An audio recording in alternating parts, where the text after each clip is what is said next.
Today, we're going to be talking about bike and roll routes, accessible bike and roll routes. So stay tuned on today's episode as my next guest is going to be diving into exactly that topic. Thanks.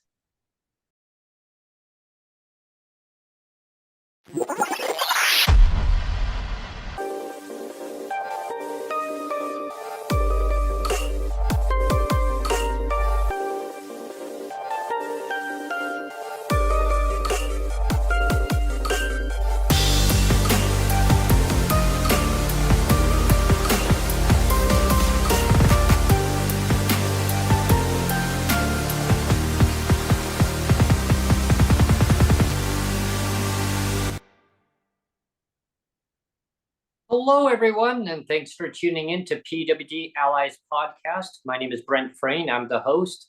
On today's show, we're going to be talking about accessible bike and roll routes. My next guest is Eric Doherty from Victoria, British Columbia, and I'm broadcasting from beautiful Victoria, British Columbia, and my editor-producer is in Surrey, British Columbia. And today is a beautiful day, and what a day to be talking about accessible bike and roll routes. So important topic, and pleased to announce that my next guest is going to be talking exactly about that. Hello, Eric. How are you? I'm doing pretty good. How are you, Brent? Wonderful, wonderful. I'm presuming that you are in Victoria today. Are you? That's great. You are, okay. I'm here on Lekwungen territory, unceded Lekwungen territory, Victoria, BC, Canada. Okay. Wonderful. It's always great to have you join us back on the podcast, Eric. And today, Eric, the transportation planner, he's going to be talking about accessible bike and roll routes. So, Eric, what exactly is involved in the bike and roll routes? Well, maybe I'll just talk about what I've done since I've been on the show. Yeah, because you haven't been on for a while. So just to refresh everybody's memory a little bit. Yeah. Yeah, I kind of I went on a big trip and started in Paris and went to Amsterdam. And Amsterdam is a place I've been before, but I spent some time there and was really kind of overwhelmed by the number of mobility scooters using their beautiful wide bike and roll routes around the city. And this time I actually got a little bit out into the countryside. Oh, nice. And saw how the wheelchair and mobility scooter users in Amsterdam are able to not only travel around the city, but get out into the city parks, roll right through the city parks, and outside of the city onto the canals, the river and canals and the parks, and basically just like the people who live there and ride bicycles. If you've got a power wheelchair or a mobility scooter or a hand cycle, you can get outside the city and get away from the hustle and bustle and get into these really nice parks. Many of which, of course, are alongside the water because it's a city of water. Mm-hmm. Impressive. It is really, really an impressive thing. And actually, a lot of tourists who go to Amsterdam just for a short trip miss this because most of the people who use mobility scooters and wheelchairs aren't in the center of the city, which is very expensive. And most of the buildings in that area are hundreds of years old, and they don't have elevators. They're not accessible. The businesses are largely not accessible. So this is something that is largely invisible to the tourists who are just there for 1 or 2 days and only stay in the very quaint, beautiful historic core. And yeah, to me, it just shows what cities could be like everywhere. Mm-hmm. Mm-hmm. Yeah, I mean, compared to Victoria, the transportation network on cycling and bike and roll routes within Victoria. I mean, in comparison to Amsterdam, I guess there is comparison. I haven't been to Victoria for a while, Brent, but so maybe actually it's a good, I'm actually a good person to to say this. I don't know because I haven't been for a while. But I remember the last time I went, right down by the water, you have, basically the seawall path there. But there's only certain parts where you can access it, right? There, like you have to get on and off of it. There's some pathways down to it, like for wheelchairs and that. But then other spots are just stairs. Now I could be wrong on that, but I remember the last time I was there, it was just stairs to get access down. And if you're in a wheelchair or a scooter, you're kind of SOL only, but you can only get down on certain parts of there. Now, am I correct on that or not? I think you're exactly correct. Yeah, yeah. But a lot of the older infrastructure wasn't, it's just not accessible. But the city is progressing a lot quite quickly with the bike and roll routes. So now, like for example, yesterday I was down by the waterfront by Beacon Hill Park, looking out over the Salish Sea, and along there's a nice wide smooth paved path. And there was, of course, people using mobility scooters rolling along it, along with people, walking and riding bicycles and skateboarding and everything else in its beautiful location. So we're kind of moving in that direction, the direction that Amsterdam is kind of this great example of.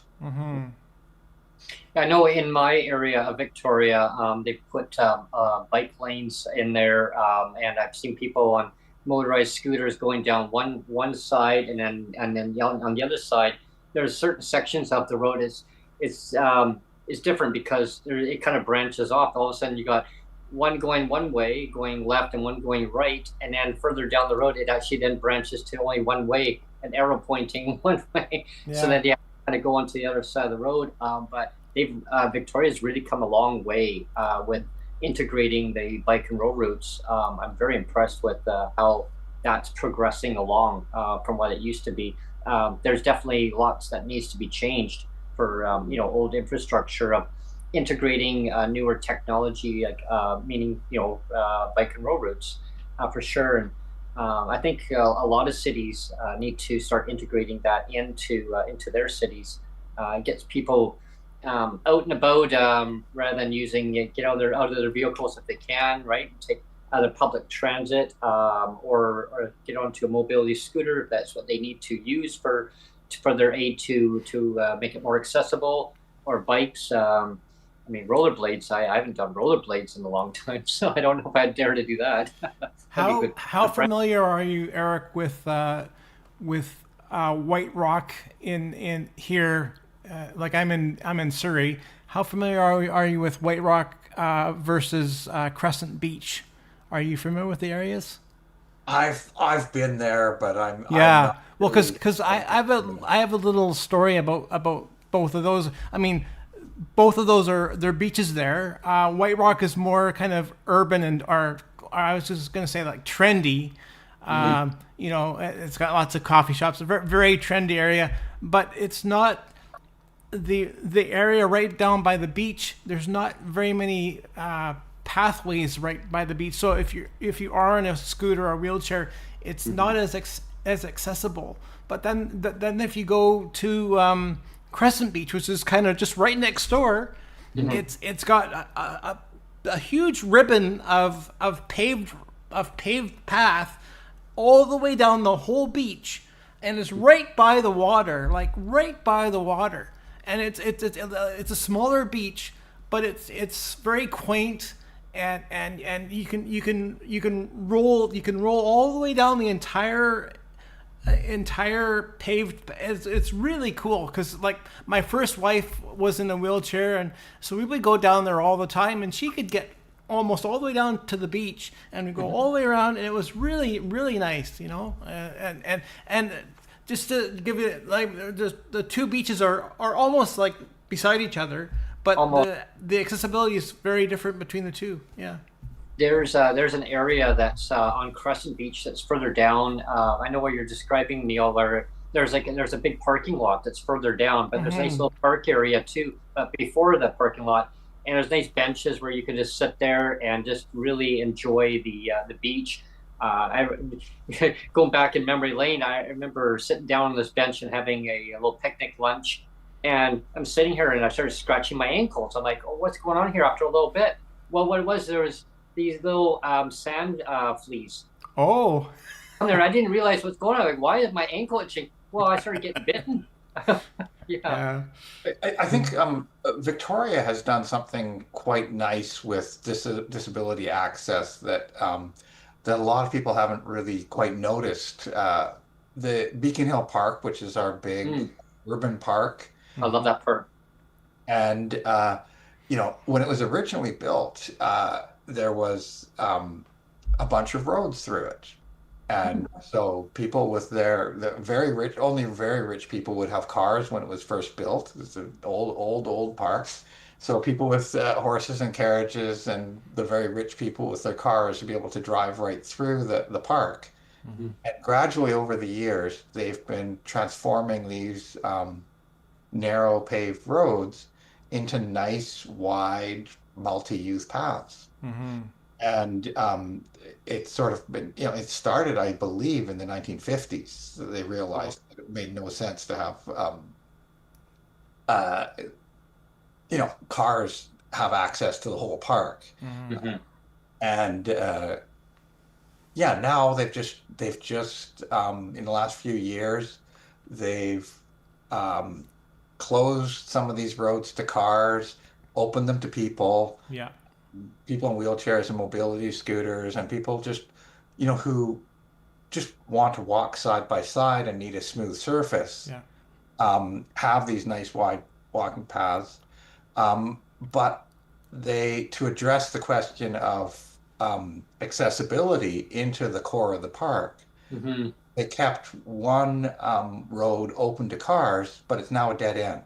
Oh, okay. Oh, And it's basically all there is there is a turnaround, a drop-off zone, and permit parking for people with disabilities. Okay. And it works really well. Hardly ever do you see a car on that road, except parked at the disability parking, yeah. dropping picnic supplies. And so you can walk right down the middle of the road almost always without a problem. Yeah.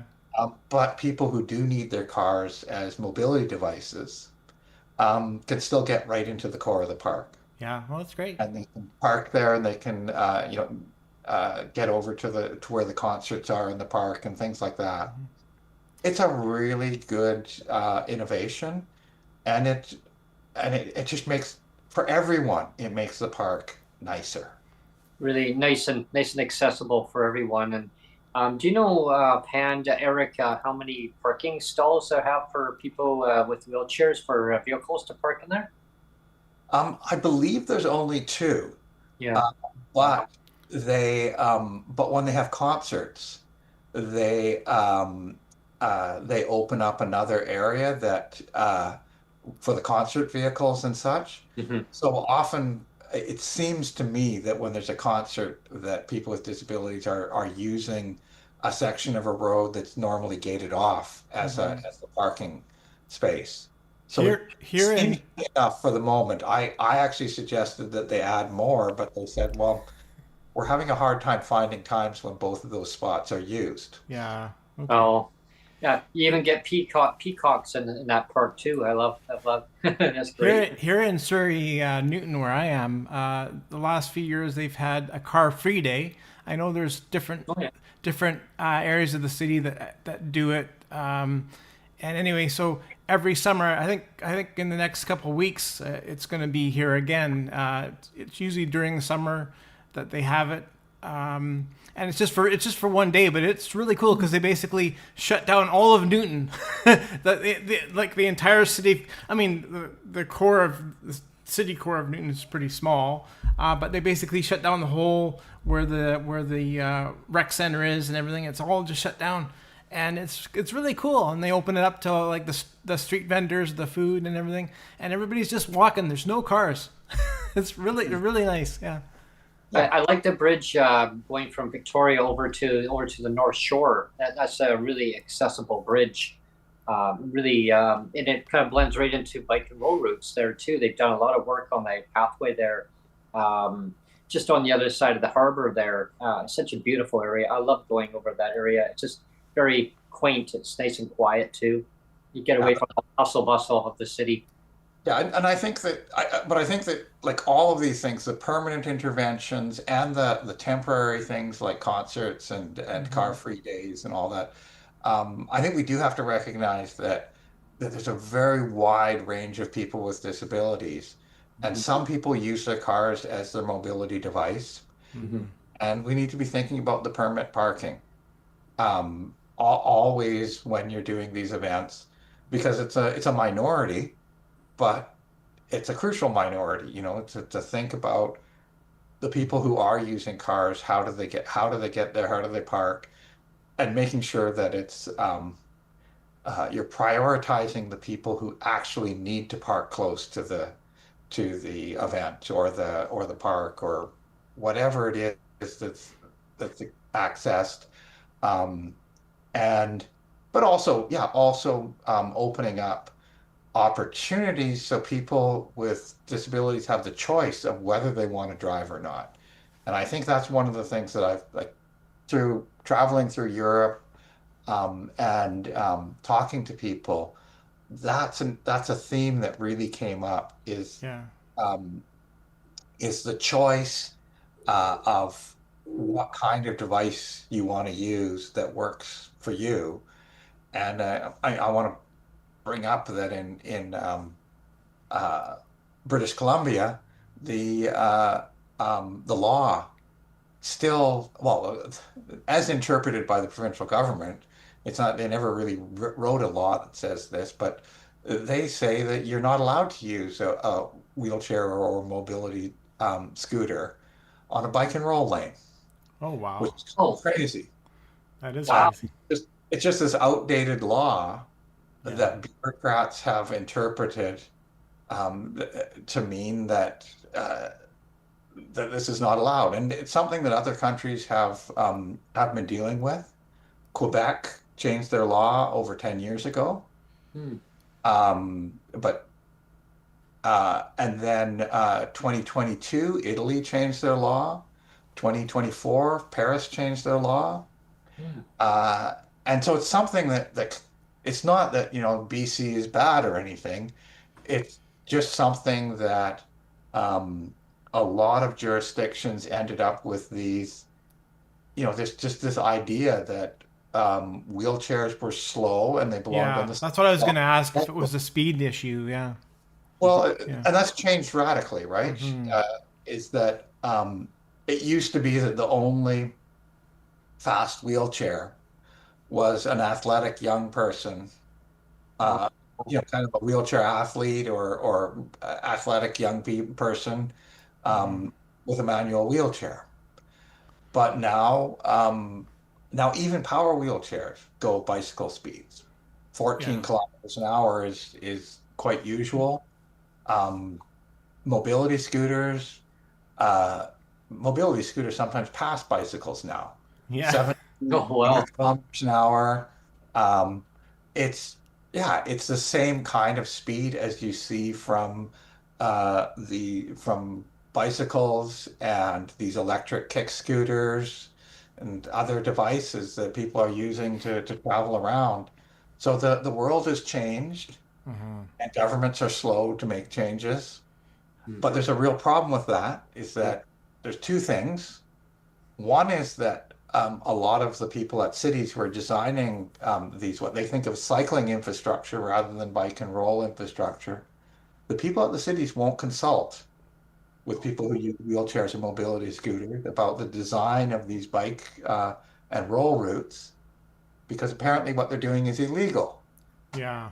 And we'll see this in Saanich and Victoria both have quite new, or most of Victoria's cycling infrastructure is quite smooth, Hmm. but not all of it. There's a few places where they've built like really quite sharp bumps into the routes where Right. Hmm. transition from kind of a road-like surface onto a more like a bicycle path.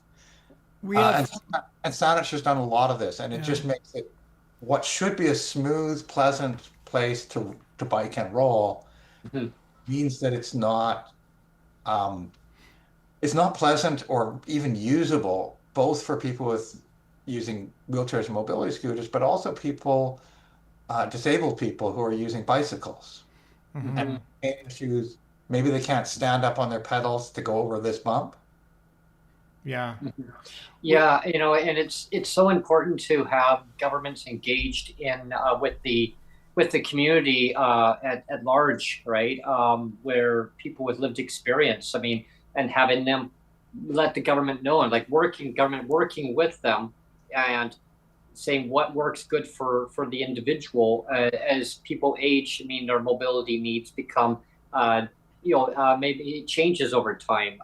Maybe a bike maybe have worked at one time, or now they need a mobility scooter to get around. There's so many ways of getting around, and having people engaging with that conversation and just educating the government of saying it's okay to make changes. It's okay to speed up the process and work with counterparts and different stakeholders or people. Just I always say people at large because just the general population, right? And what works good maybe work good for some people, but not for all. And I think a more inclusive to make it work for everybody and take away those bumps. Yeah, that would just be not a good situation for anyone who may need to have a kind of a smooth surface and transitioning from that over to a bumpy surface that won't work for everybody. No. we have Minnie in chat, and she makes a good point that there's sidewalks. Even some sidewalks are nice and wide, and Yep. others are like super Narrow. super narrow. I mean, I can feel it all the time. Like when I'm in my scooter and I have to hit it like a really skinny Yeah. sidewalk, I hate it. I hate it. But then you get to a nice wide sidewalk and it's great. I love it.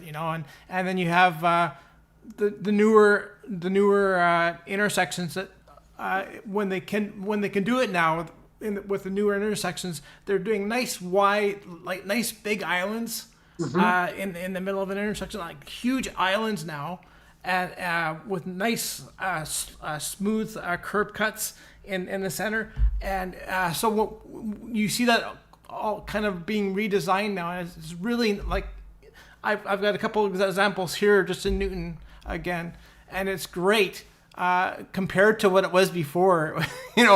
It's night and day, right?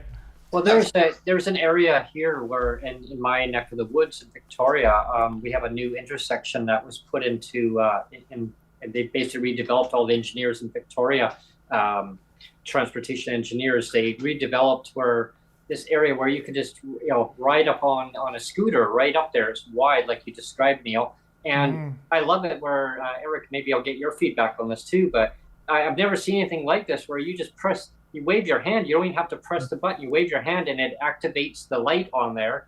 And now you intersections where they've changed all the intersections. So now they got a green light, an arrow for the traffic to go. All the rest of the traffic has to stay further back. And meanwhile, that light stays activated until it's a walk signal. And so I felt so safe. The odd time, the odd person will turn, but they shouldn't. But usually in general, though, it's a lot more safety and it's a lot more accessible for sure. Yeah, no, I think those are great innovations. And I just thinking maybe I should show the short 2.5 minute. Yeah, Yeah, let's yeah, do for that sure. now. Yeah. Yeah, because I think it's actually illustrates some of the stuff that we've been talking about. Okay, sounds great. I'm looking forward to that.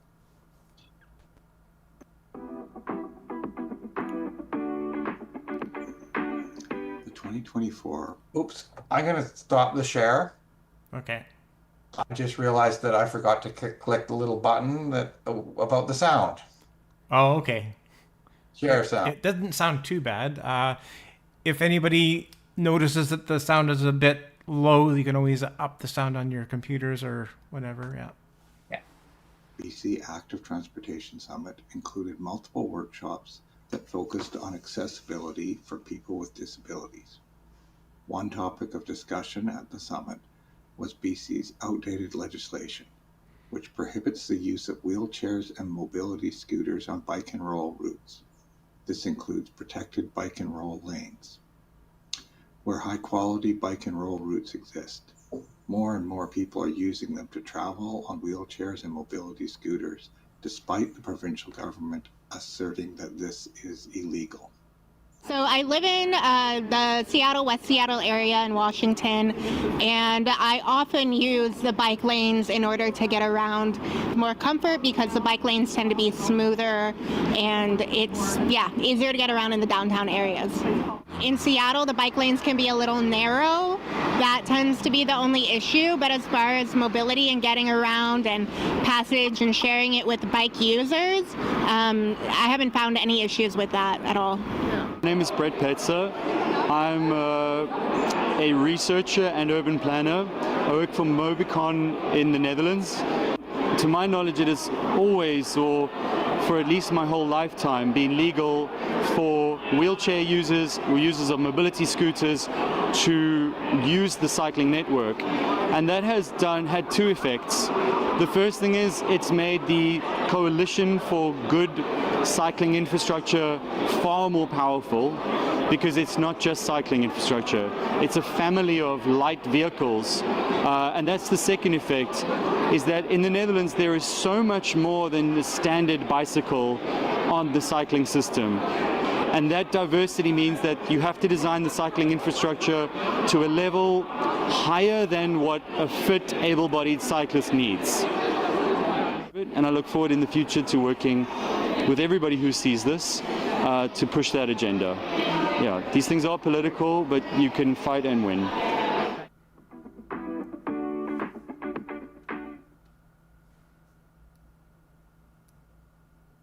Yeah, that's good. So that's the first video.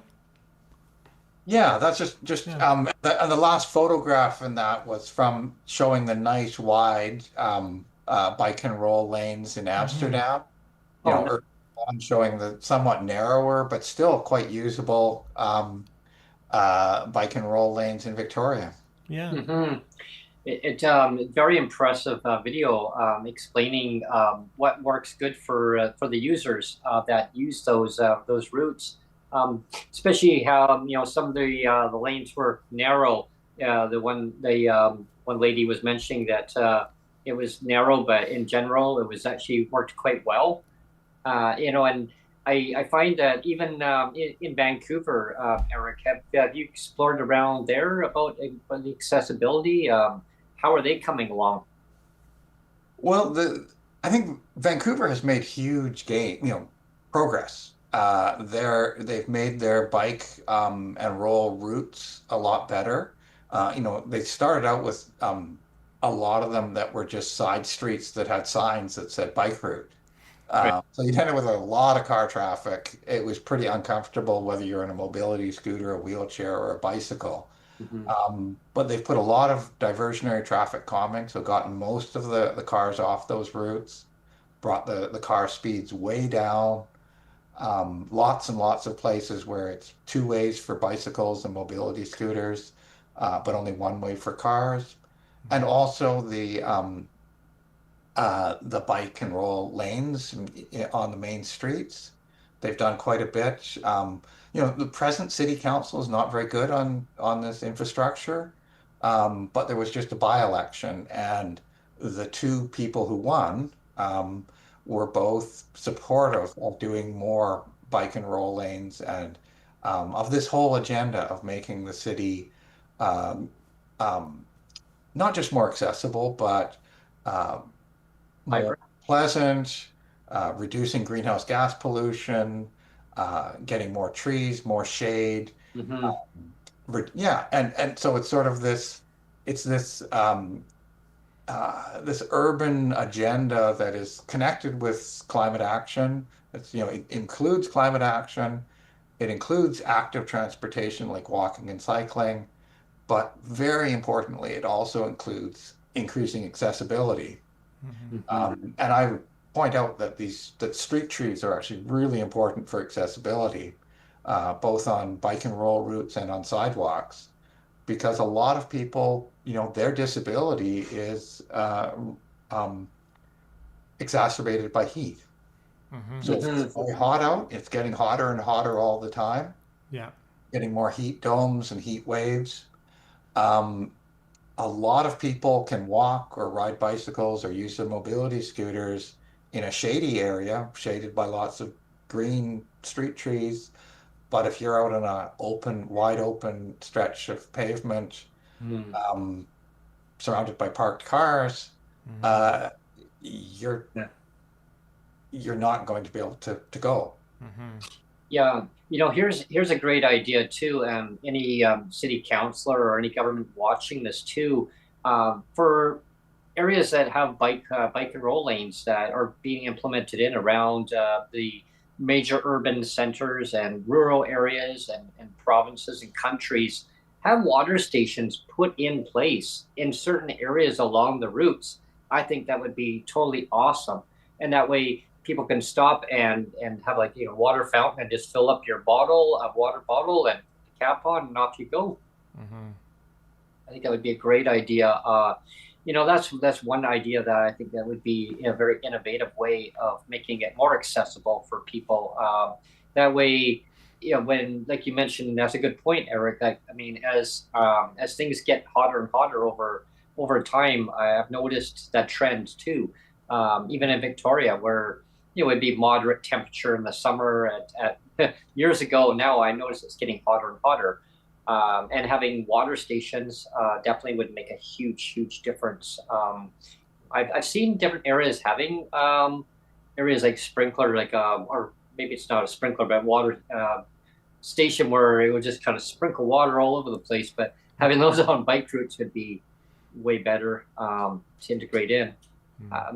It definitely, I think there's a lot of opportunity for that to expand those routes, just make it more inclusive for everybody.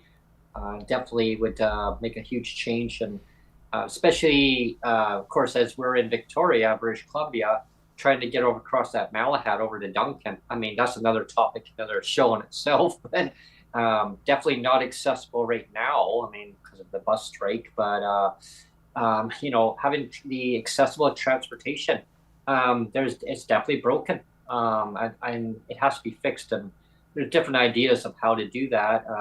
I still would like to see the train back up and going, but what kind of train? Like, I mean, like a sky train or like a Canada line that we have from Vancouver to Richmond, something like that would be kind of neat. SkyTrain to Vancouver to Victoria. Wouldn't that be something? One of the things that I saw on my trip through, well, actually Europe and Asia, because we stopped in Seoul, South Korea, is that people think about European cities as largely being about rail transit, metros, and things like SkyTrain, but one of the really huge advances that European cities have made, and a lot of Asian cities, is just with bus lanes, just making it so that the buses are no longer stuck in traffic. That's true. Yeah. And a lot of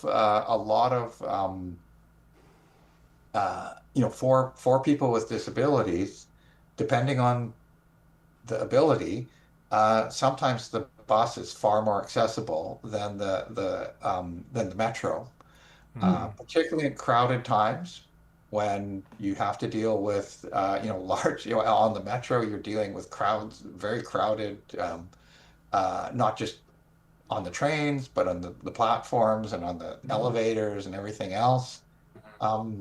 Yeah, quite often it's the bus is really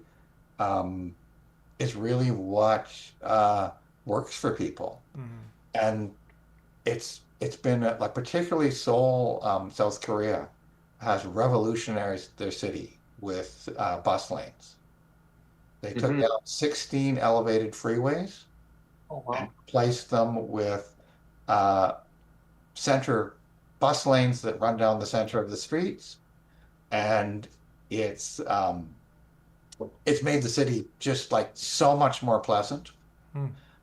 Paris is also starting to build a lot of bus lanes, and to make the bus lanes that exist better. and both of these are large cities Mhm. that have uh,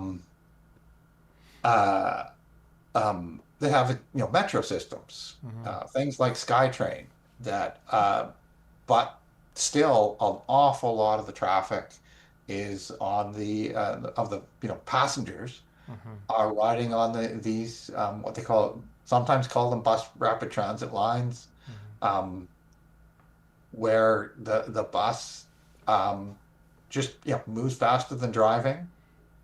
And these are cities that used to be like, well, Paris is a great example. Paris used to be choked with traffic all the time. And now they've got half the traffic they used to have, Wow. half the traffic of 30 years ago. Yeah, past Mayfair in Victoria, Mayfair Mall, anyone that's familiar with that area, bus lane, like all the way down, all the way past View Royal. They transportation authorities actually put in more jumper routes where they've actually integrated in more of the bus lanes, so it just keeps on flowing along. I know that there's more work that's going to be worked on there of basically making it more accessible. Really interested to hear more of the development happening there. That's a really good thing to see in Victoria, that Victoria is kind of following along with all these other progressive cities and Mhm. building a bus lane network. And I point out that I think the one you're talking about, like Highway 1 out to the Yeah, West Shore, out to Langford, Colwood, yeah. um, that one, uh, they've just last week started construction on the next section of that, Oh, wow. and it's right next to the HandyDART, the new HandyDART depot, where all the HandyDART vehicles operate out of. Mm. So it's going to make this, and to explain, HandyDART is a door-to-door paratransit system for people with disabilities.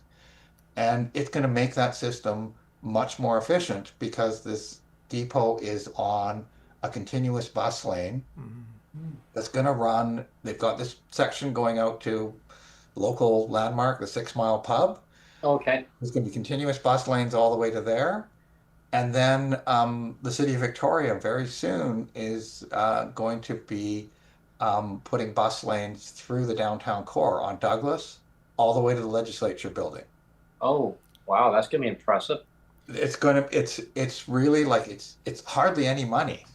It's Hmm. very inexpensive, very quick, and it makes a huge difference both for the people riding conventional transit and for HandyDART vehicles. Well, my concern with HandyDART, though, Eric, is at least here in Vancouver, they seem to be defunding it regularly, because it used to be pretty good service, and now it just seems like a skeleton of what it once was, where you like even when it was good, you still had to book like 2 weeks in advance sometimes, and I think it's gotten a lot worse. I haven't tried for a while, but that's one area that I wish they would put more money into that again, because it really is a great service. It really is, but it's only as good as the numbers of vehicles you can get access to. Like if there's not enough service, then people aren't going to use it, right? Yeah. No, I totally agree. And just to point out something, there is a campaign underway to improve HandyDART service in Metro Vancouver, and also to bring it. And part of the way of improving it is to bring it under public control, because it's right now being run by a multinational corporation headquartered in France. Uh, So yeah, and my understanding is that Metro Vancouver has about half the HandyDART service as Greater Victoria. Wow. Mhm. Yeah. yeah, Handy, run by a French company. It's like the one in the transit service that's in Duncan, British Columbia. It's Cowichan. It's run by a French company, Transdev Canada, which is a subsidiary of France, the main company. Yeah, I mean, imagine a French company running a transit in British Columbia. Yeah, but apparently, just a newsflash for the viewers. if you're wondering what I'm talking about, is there's 10 transit routes in British Columbia that are contracted out by BC Transit over to the France company Transdev, who operate the service hours for the Canadian or for the British Columbia company, which I'd like to see kind of brought back under government realm. Like, it doesn't need to be contracted out because there's such a long labor dispute going on since February 8th. I believe they went on strike in Cowichan, which makes it so inaccessible for persons with disabilities or seniors trying to get around, anyone low income, anyone trying to get from point A to point B in rural areas of Cowichan. They have no transportation. You can't even get from Cowichan to Victoria round trip. So I want to see that improved. I'm not sure how that's going to get improved, but maybe Victoria providing that service from Victoria to Cowichan, and then when Cowichan does get theirs going, they can intertwine that service back and forth and make it as an all-day service more accessible, where you could get to and from that community, and make it more. I don't know how they can make more of a route on the Malahat, but can't really widen it too much, I wouldn't think, but make it more accessible for sure. Yeah, I think that's actually a crucial point, is that there are campaigns to improve transit and to bring them under public control as part of improving them. And people can just look this up, Google it. In Metro Vancouver, it's Save Our HandyDART group that is a coalition working to improve HandyDART and bring it under public control. In Metro Vancouver, for improving the whole bus service, there's a great organization called Movement. So if you Google Movement Transit, they're doing really good work. And here in Greater Victoria, there's a group of young people who have just restarted the transit advocacy group here, called Better Transit Alliance of Greater Victoria. Again, Google Better Transit Alliance Greater Victoria, and that'll come up, and you can get involved in this, because these kinds of services, unless people are pushing to make them better, they just get worse. Better Transit Alliance in Greater Victoria.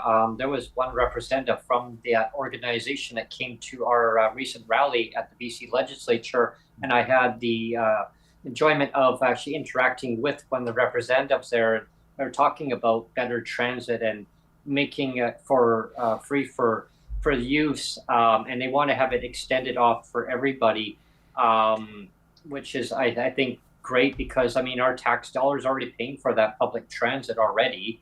It's already embedded into BC Hydro, embedded into the property taxes, and I think it encourages people to get on board and take public transit. And I'm really excited to hear when you mentioned about the transit lanes are going to get expanded to the legislature, because right now the buses that, when they are running from Cowichan, the bus drivers, one of the complaints was they get stuck in that traffic. And so now, once that's fixed, now they're going to be able to have the bus drivers, or the bus operators are going to be able to have their proper breaks too, where now they can go and use the restrooms and not have to worry about getting from point A to point B, and we can't have a break, we got to get out of here.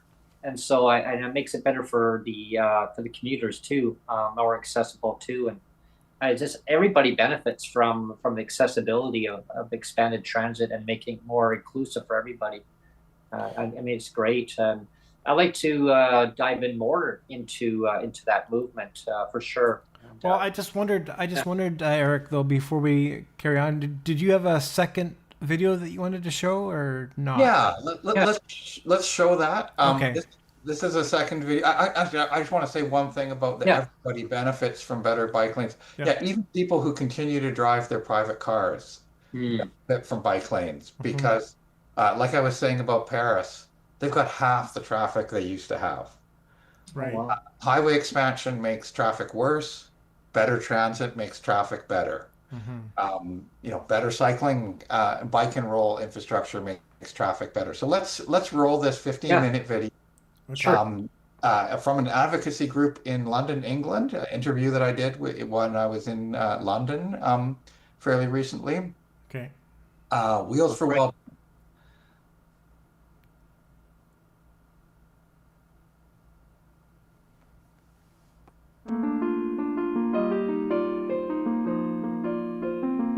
In Amsterdam, wheelchairs and mobility scooters are common on bike and roll routes.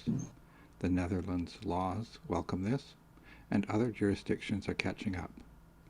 Italy updated its legislation in 2022, and Italian disability rights advocate Roberto Romero said, "Now a person with a disability will be able to move around more easily and experience the opportunity and beauty of our cities." In 2023, Paris requested that the national government clarify that wheelchairs and mobility scooters are allowed on bike routes and low-speed roads. The French government agreed and published clear guidelines in time for the 2024 Paralympic Games in Paris. However, the UK is lagging behind. So I'm Isabelle Clement. I'm the director of Wheels for Wellbeing. Can you tell me a bit about what your organization does? Yes, Wheels for Wellbeing is a small charity based in London, and we do two things.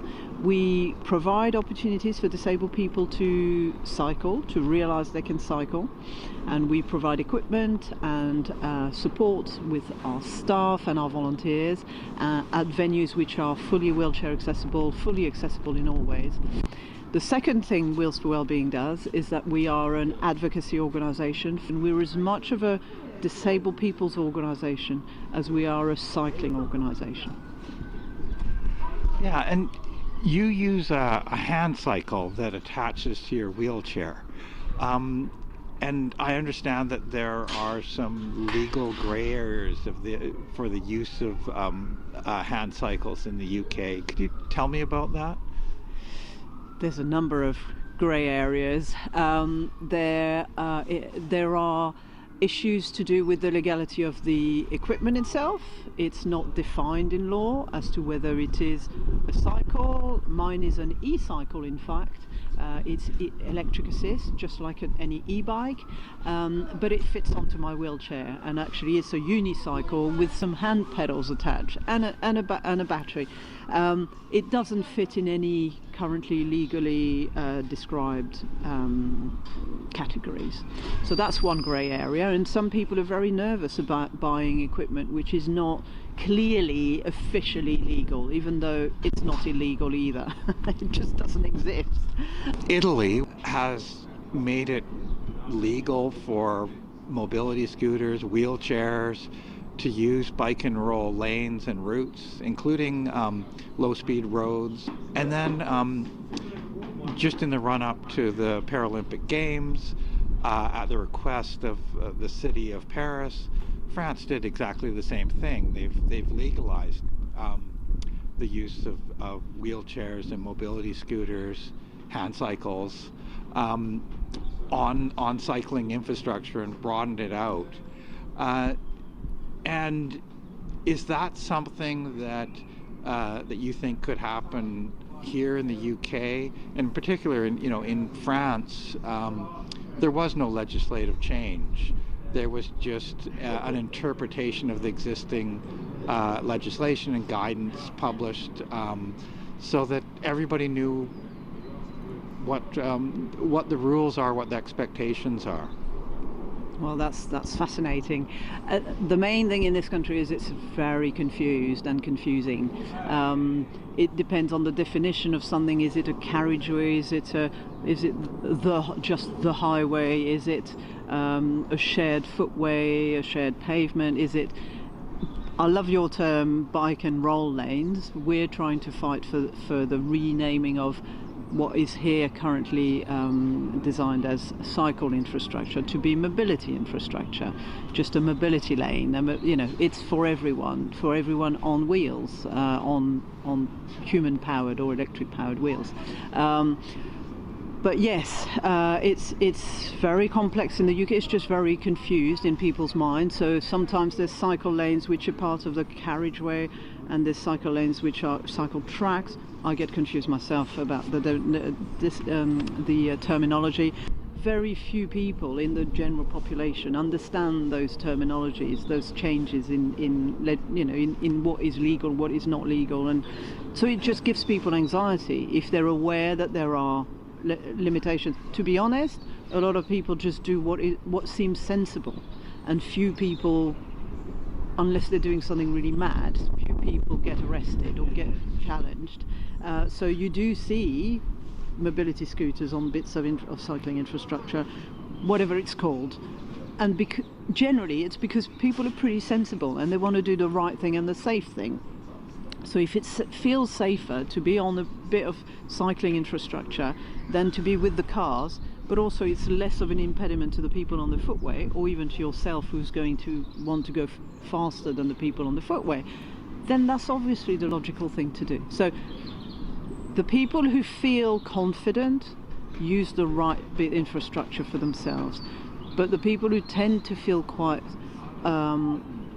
just not wanting to do the wrong thing, wanting to be within the law, and if they've looked into it, I guarantee you they've got confused. And what ends up, the result of that is people's mobility is being limited by themselves, generally thinking, I'm not sure what's legal, I'm not going to do it, I'm not going to want to get into trouble.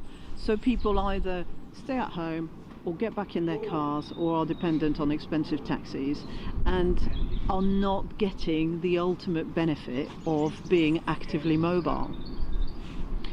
And to me that's the worst thing in all of this.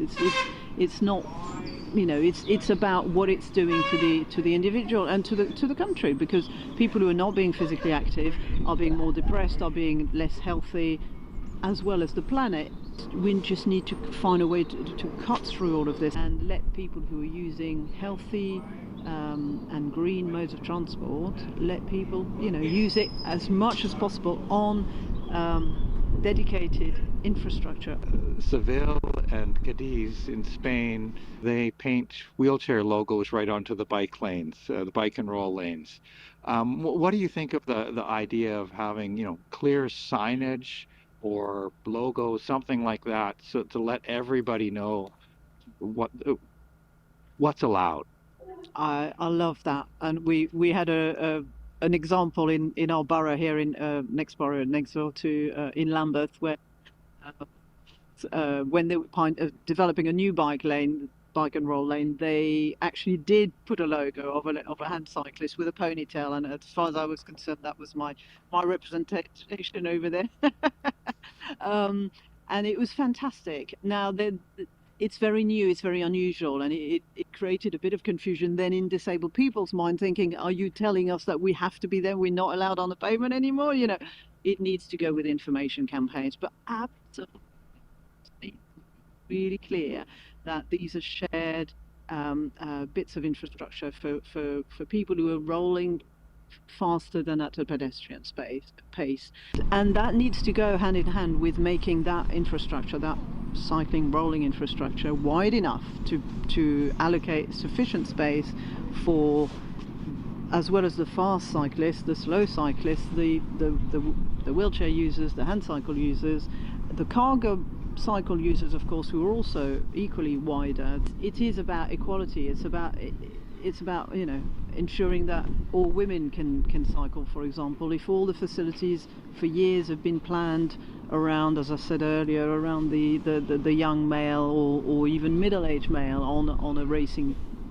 bicycle, then a lot of women have been finding that they can't use it. Not that the cycle lane is not usable, but the cycle parking facilities at the end are not usable because they're down some steps, or the routes go up some steps and down the other side of a bridge. Well, if you're carrying the kids and the shopping in the cargo bike, you can't go up there any better than I can due to my disability. So by allying ourselves to each other, we co-created something called the Beyond the Bicycle Coalition here in London, which was with campaigners who were campaigning for better family cycling facilities, or the recognition of the fact that families who cycle with young children, whether they're on their little cycle next to them or whether they are in the cargo cycle, need wider facilities, need accessible cycle parking facilities for the heavier, larger, more expensive cycles that need to be even more securely parked than the standard bike of, the standard cheap bicycle. So family groups who cycle, but also the cargo logistics or small businesses who use cargo cycles for their trade, and disabled cyclists. We've found that actually we have very much common calls around the asks that we make of politicians, of local authorities, etc., of funders, is for cycling facilities which are of a different kind to what it would be if it continued to be planned around the able-bodied male on two wheels. Absolutely, the cycling groups are starting to understand, and they had been used to hearing disabled people clamoring against cycling infrastructure, because actually it was disabled pedestrians or disabled drivers who were having a voice, but actually disabled cyclists hadn't had their voice, and we kind of came to create that voice and to share it with people, and yes, the mainstream cycling organisation became very welcoming of what we had to say, because of course what we request is pretty much what every other cycling campaigner requests as well: better cycling infrastructure, better roads, cycling surfaces, but they are far more of an impediment when they're not right for us than they are to the standard cyclist, and the standard cyclist has just got used to just having to make do. We're saying we cannot cycle unless we have quality road surfaces. If you've got three wheels, you're going to have 3 times the chance of hitting the pothole. If you've got hugely cambered cycling bits of the road, or the cycling infrastructure that you get given is by the gutter, and it's the cambered bit, we're going to need a lot more energy to just keeping going straight, and we're more at risk of toppling, etc. So we're saying up the quality criteria of any cycling infrastructure. Well, everybody's happy to hear that, but actually is also very happy to hear that actually the legislation, the equality legislation in this country, absolutely doesn't apply to cycling infrastructure like it does to anything else, and therefore we give stronger voice to that request for better quality cycling infrastructure. The world of cycling in general, in the UK at least, is really coming round to realising that disabled people are part of that fraternity and sorority of wheeled individuals, and together we're stronger, just like in most movements. So sometimes the disability population will react negatively to what we have to say, because they hear, we're not saying it, but people hear that there is a threat to their ability to drive. We're not saying no disabled person should be driving. We should all be on our bikes, on our cycles, on our handbikes. We're not at all saying that. We're saying we need to have the choice to be physically active and to be mobile as much as we possibly can be and want to be. And we have more reduced transport choices anyway. We want to increase them. We're not about decreasing the choices that disabled people have to get about. And if the best and potentially only way of moving around is in the car, it absolutely should be what is provided, what is available to people. So we're not saying limit disabled people's choices. We're saying expand them, because a lot of disabled people have, as I used to think, a lot of disabled people have been in a situation where the only way to move was in the car, was in a motorised fashion. I only realised I could cycle as an option in my kind of late 30s, maybe early 40s. Up until then, if I couldn't drive, I couldn't go. That was my absolute, I knew that was the case. I did not know there was another way. And we very strongly say, if the only people out there driving were disabled people, we'd be fine. The planet would be absolutely fine. All right. So we're not saying disabled people have got to get out of their cars. We're saying, in fact, we should have more disabled parking, more reserved disabled parking. But many of us are green activists, just like any other bit of the population, and we want to use our cars less. We want to have the freedom and the choice to cycle or to wheel our wheelchairs or our mobilities.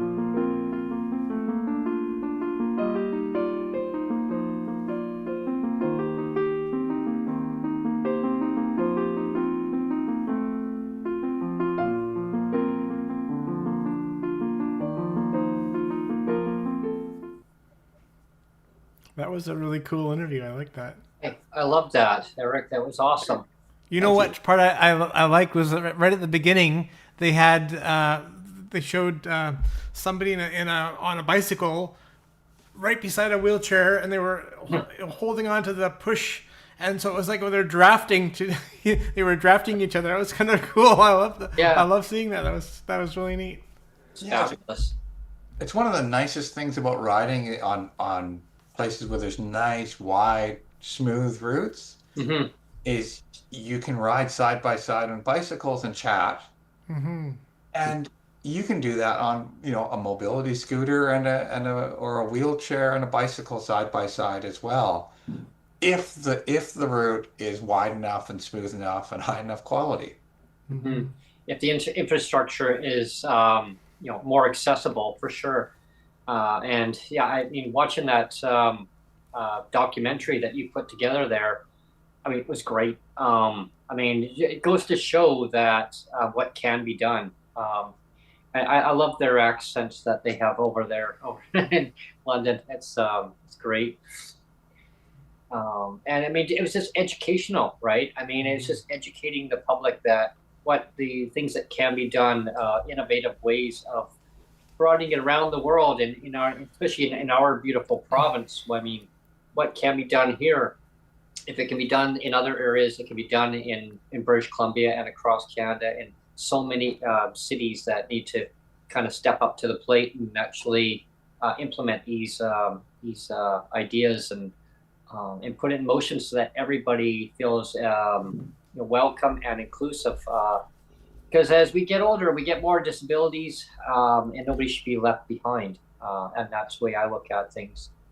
Well, I like the one comment that she made too. I mean, she made a lot of great comments, but I like the one where she said, that people know what feels comfortable and right for them, comfortable and safe for them, and they make the choice, the correct choice for them. And I thought that was so important. Like, it's just like bingo, she hit it right on the head there, right? So it took the words right out of my mouth. I was just gonna No, and it's very true. We don't need laws that are involved, and like she was talking about how the laws in the UK are confusing and confused, and nobody really understands. But people just do things that work. And it's kind of the same thing here. We've got this law that everybody knows is unenforceable because it conflicts with the human rights laws. If anybody ever tried to enforce it, it would end up in front of the BC Human Rights Tribunal, and it would be pretty clear case that this violates the human rights legislation in BC, same as in the UK. You can't enforce arbitrary laws like that. But we don't need restrictive laws. We need common sense laws, like they put in place in Italy and Quebec and France. We can do that here too. And England needs to do it. England just needs to clarify things, and I think basically the ideal thing is just what France did. They just put up a government website saying this is how the existing laws should be interpreted. Well, people worry about that. Well, can I use that mobility device to be more inclusive in my community? Am I allowed to do that? Oh no, I have to bid or not.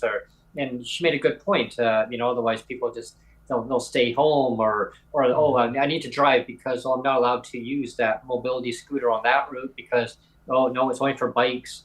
Yeah, I mean that's a very good point that she made on that, and I thought that really stood out a lot to me. And making that clarity, like you mentioned, Eric. I mean, this is how it is, and just put it up there, and yeah. If you build it, they will come. Exactly. We've reached the end of the hour, so I don't know if you wanted to wrap up the show. Sure. Yeah. Sure. Well, first of all, Eric, that was very informative. I really enjoyed those videos. I call it a documentary, well, especially the second one. But it was really well put together. Congratulations on that. And I'm sure you learned a lot just by talking to just people with lived experience over in those areas. It was very informative. I got a lot out of that, and it's basically it helps me for my advocacy also when I'm communicating with people around my community, what works good and what I'm hearing, and taking our voices and putting them forward, and letting governments know, and the province know in our province that they can change things, right? I mean, it just takes that ability to say we can, like you mentioned, Neil, build it and they will come. Like if they actually say yes, we can do this, we can actually make things better for sure. I mean, getting to the transit part, I mean, I'm very impressed with Victoria. I think other communities could probably follow suit, a little bit more, be more proactive rather than after the fact. But I think we all learn. I think we all learn from each other and just educating each other of what works and what doesn't work, and how to kind of interline things, and saying going forward and making it a greener, a beautiful place to be. Because more emissions means more pollution, and we need to eliminate emissions for sure, and just finding more innovative ways of getting around, more accessible. So yeah, I mean that's my takeaway from it all. But over to you, Eric. Your comments on today's session. Yeah, I think that I think my wrap up from this is that these kinds of changes to create great bike and roll routes and bus routes and stuff benefit everyone, including people with disabilities who continue to use their cars as their mobility device. Mm-hmm. Makes it safer and easier to drive compared to continuing the way we're going. But I'd also like to flag that we're in a situation where much of Canada, the prairie provinces, are on fire right now with the climate crisis. Mm-hmm. And people with disabilities can play a big role in advocating for climate action, like creating good bike and roll routes as spokespeople for these kinds of routes, as beneficiaries from the routes, but also generally, people with disabilities are one of the most vulnerable groups in climate disasters, including just heavy smoke from wildfires, heat domes, all those kinds of things. So it's a position of influence for the broad community of people with disabilities. They have the influence and even the legal standing, if it comes down to it, to make a human rights complaint about this. Provincial laws and things like that. Yeah, absolutely. And we can make change happen. We just have to kind of force them to make the changes happen. Yeah. Be noisy. Just exactly. do it. Just do it. Be noisy. Do it. Yeah. Yeah, and of course you always say, "Well, we're broke. We have no money. We got no money." Yeah. They'll have more money if they find ways of innovative ways to actually make it more inclusive for society. There's a lot of ways that there's money to be recouped for sure. Anyway, I want to thank you on today's broadcast and showing how innovative ways now things can change for the better basically over in London, England, and Amsterdam. I mean, there's so many areas that you went to. I mean, it goes to show that people are just want to find great ways of getting around and being more inclusive in their communities without the barriers, especially having wide sidewalks. I mean, compared to narrow sidewalks. I mean, there's areas around Victoria, Eric, that, wow, they're really narrow. Trying to get around. There's other areas that are wider sidewalks. I just want to see wider ones. Yeah, I'd like to come back sometime. Yeah. I've got more video footage from Europe and Victoria that I haven't shown yet. And I also like to just really thank you both, Brent and Neil, for doing this show. I think it's a really valuable service. That getting a message out that isn't going to get out in any other way. Yeah. Thank you. Well, thank you so much, Eric. I mean, I'd love to have you back, many more times, and definitely I look forward to you sharing more of the content with our viewers and with ourselves. It like I say, it really brightens the horizon for advocacy and on so many organizations too that will really pick up on this information, and it's a network, right? And it amplifies the voices of the unheard and that are now brought forward, of saying those voices can now make change happen worldwide. And it's people like you, Eric, that are helping the initiative with that, and I greatly appreciate everything that you do too. And we should say that you premiered your video on today's episode too, so it's it's kind of a win for us as well. So it's we thank you for that as well. Yeah. It's awesome. Yeah. And we'll definitely closing comments for you.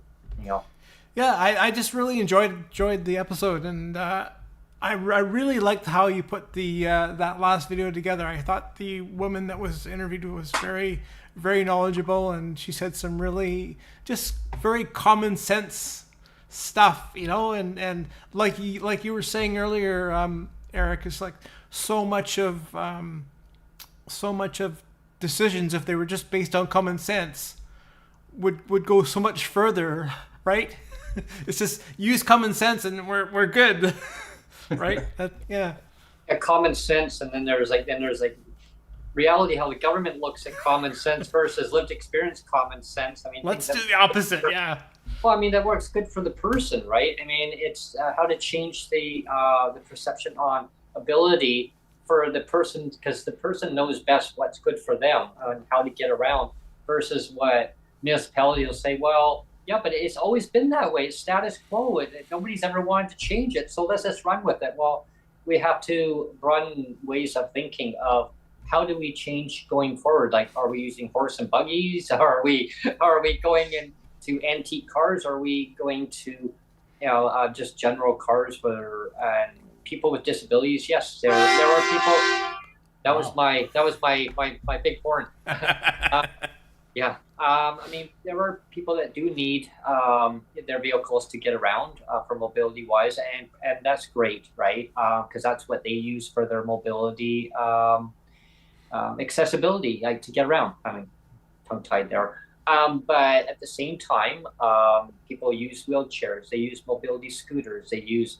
I've seen people on like just regular scooters. I don't know if I dare to try one of those, but you hold on to the bar. Yeah.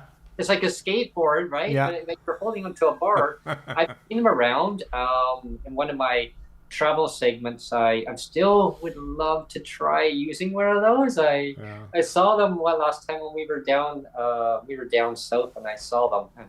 I wonder if they have training wheels on them. Well, I saw them, and people were just parking them. They were down in Portland, and they just parked them, and they just off they go. Well, how does that work?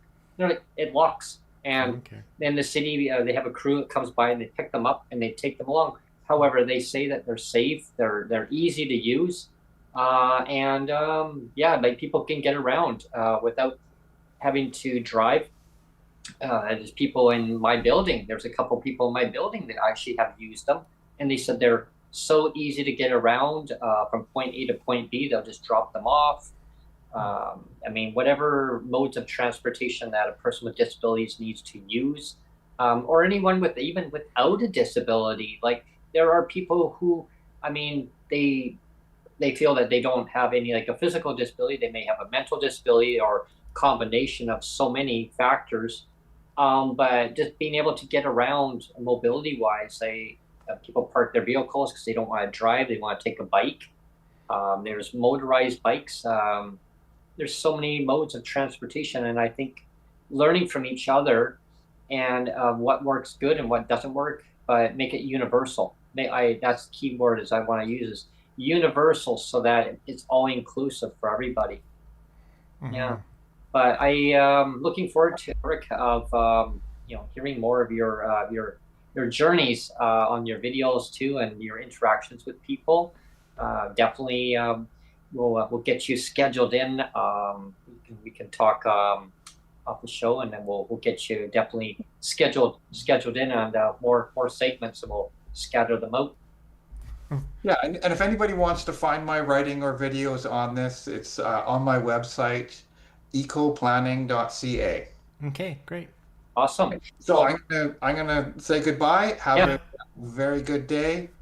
Yeah. Talk to you later. Yeah. Thank you very much, Eric, for tuning in to today's broadcast to PWD Allies podcast.